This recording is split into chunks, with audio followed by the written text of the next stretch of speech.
Hello students. दृष्टा शिक्षक academy online classes में एक बार पुनः आपका स्वागत है। मैं विशाल सर एक बार पुनः आपका स्वागत करता हूं।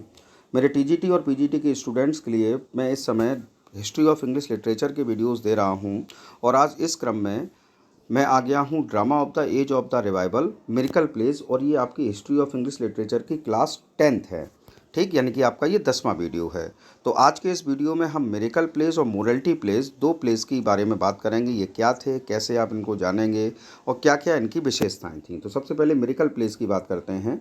ए miracle play presents a real or fictitious account of the life, miracles or martyrdom of a saint. एक मिरेकल प्ले जो होता है वह किसी संत के जीवन की वास्तविक या फिक्टिशियस, यानी कि आप कह सकते हैं काल्पनिक जो चीज़ें हैं उनको बयां करता है, उसके अकाउंट को बयां करता है, उनके द्वारा किए गए चमत्कारों को बयां करता है, और साथ ही साथ उस संत ने जो जीवन में मार्टिरडम दिए हैं उनके बारे में भी वर्णन करता है। In the beginning they were played in the church. शुरुआत की बात करें तो शुरुआत में जो मिरेकल प्ले हुआ करते थे उनका परफॉर्मेंस चर्च में हुआ करता था। And only churchman acted in them, और इनमें सिर्फ और सिर्फ चर्चमैन जो हुआ करते थे, चर्च में काम करने वाले जो लोग हुआ करते थे वो ही इसमें एक्ट किया करते थे। But after bar they got divorce from church, लेकिन उसके बाद चर्च से इनका संबंध समाप्त हुआ, चर्च सर्विस से। एंड पर परफॉर्म एट पब्लिक फेस्टिवल, और इनका परफॉर्मेंस कब होने लगा? पब्लिक फेस्टिवल्स पर होने लगा।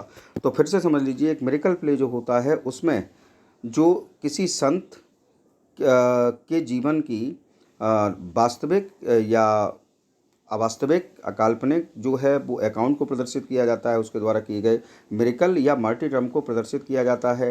शुरुआत में अगर बात की जाए तो मिरेकल प्ले चर्च में हुआ करते थे और सिर्फ चर्चमैन इनमें एक्ट किया करते थे, लेकिन उसके बाद चर्च से इनका संबंध समाप्त हुआ और फिर ये इनका प्रदर्शन पब्लिक फेस्टिवल पर किया जाने लगा। Mostly miracle plays were based on miracles perform by divine grace of either the Virgin Mary और Saint Nicholas the 4th century bishop.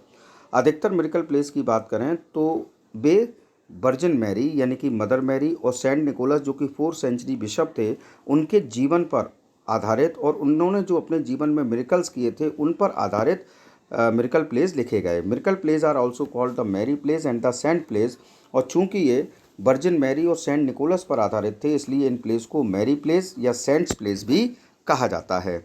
अगला है English miracle plays were banned by Henry third in the mid 16th century and therefore most were destroyed और lost. English miracle plays जो हैं वो Henry third जो कि England के मध्य 16वीं शताब्दी में राजा थे, उन्होंने इन पर रोक लगाई, बैन कर दिया, और इस कारण से अधिकतर जो मिरेकल प्लेस हैं वो या तो डेस्ट्रॉयड हो गए या लॉस्ट हो गए। अगर हम बात करें the most famous miracle plays are, जो प्रमुख फेमस मिरेकल प्लेस हैं उनमें आपके आते हैं the conversation of Saint Paul, Mary Magdalene and the play of sacrament. ठीक, तो ये आपका है मिरेकल प्ले।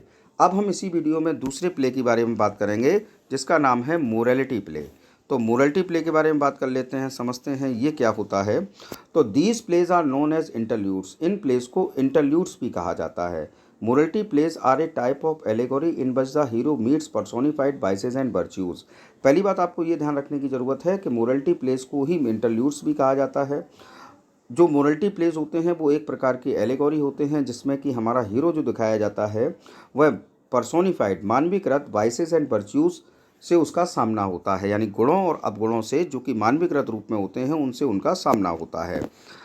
अगर हम बात करें the purpose of morality plays was to educate with entertainment, जो प्रमुख उद्देश्य होता है मोरलिटी प्लेस का वो था लोगों को एंटरटेनमेंट के साथ एजुकेट करना। With this purpose Christian friar develop the morality play in the 13th century, और इसी उद्देश्य की पूर्ति के लिए जो क्रिश्चियन फ्रायर्स थे उन्होंने 13वीं शताब्दी में मोरलिटी प्लेस ईजाद किए by adding actors and theatrical element to their sermons.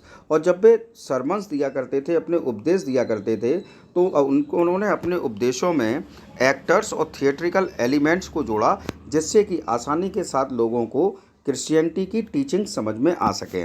वही बात लिखी है Now the illiterate pupil could more easily learn the basic teaching of Christianity through dramatic speech and action. इसका लाभ ये हुआ कि जो illiterate pupil थे, आपके अनपढ़ लोग जो हुआ करते थे, वो बड़ी आसानी के साथ क्रिश्चियनिटी की बेसिक टीचिंग्स को समझने लगे ड्रामेटिक स्पीच और एक्शन के माध्यम से। अब अगर बात करें the main theme of morality plays is divided into the following steps. अगर हम बात करें जो प्रमुख थीम होती है मोरलिटी प्लेज की, तो उसकी थीम क्या होती है, वो थीम कैसे कैसे आपस में बटी होती है। पहला होता है मैन बिगिन्स इन इनोसेंस। मनुष्य ने अपना जीवन स्टार्ट किया तब वो इनोसेंट था, इनोसेंस में। Man falls into temptation. उसके बाद मनुष्य का जीवन जब आगे बढ़ा तो वो काय में पड़ गया, टेम्पटेशन यानी कि लालच में। अलग अलग प्रकार की लालच हैं। Man repents. जब लालच में पड़ गया उसके बाद कुछ समय के बाद उसने ये सब देखा कि अरे मैंने जो किया वो गलत है, तो मनुष्य ने क्या किया, रिपेंट किया यानी कि पश्चाताप किया। And man is saved. और जब उसने पश्चाताप किया तो मनुष्य बच गया यानी कि ईश्वर ने उसको क्षमा कर दिया। तो ये थीम हुआ करती थी मोरलिटी प्लेज की। The central action of the morality plays is the struggle of man against the 7 deadly sins. अगर हम बात करें प्रमुख एक्शन मोरलिटी प्लेज का, जो अगर बात करें तो वो होता है मनुष्य का स्ट्रगल, वो भी 7 डेडली सिंस के खिलाफ, जैसे कि एनवी है, ग्लटन है, एंगर है, स्लॉथ है, एटसेट्रा। ये 7 डेडली सिंस में आती हैं। These sins are personified into real characters. क्या किया जाता था मोरलिटी प्लेज में, इन्हीं सिंस को, पापों को मानवीकृत रूप दिया जाता था रियल कैरेक्टर्स के रूप में। The most important morality plays are, और अगर बात करें तो प्रमुख जो मोस्ट इंपॉर्टेंट मोरलिटी प्लेज हैं वो आपके नीचे लिखे हुए हैं। पहला अगर बात करें the castle of प्रिजर्वेंस। Morality play है द कास्टल ऑफ प्रिजर्वेंस, जो कि 15वीं शताब्दी में लिखा गया और जिसमें कुल मिलाकर 3649 लाइन्स थी।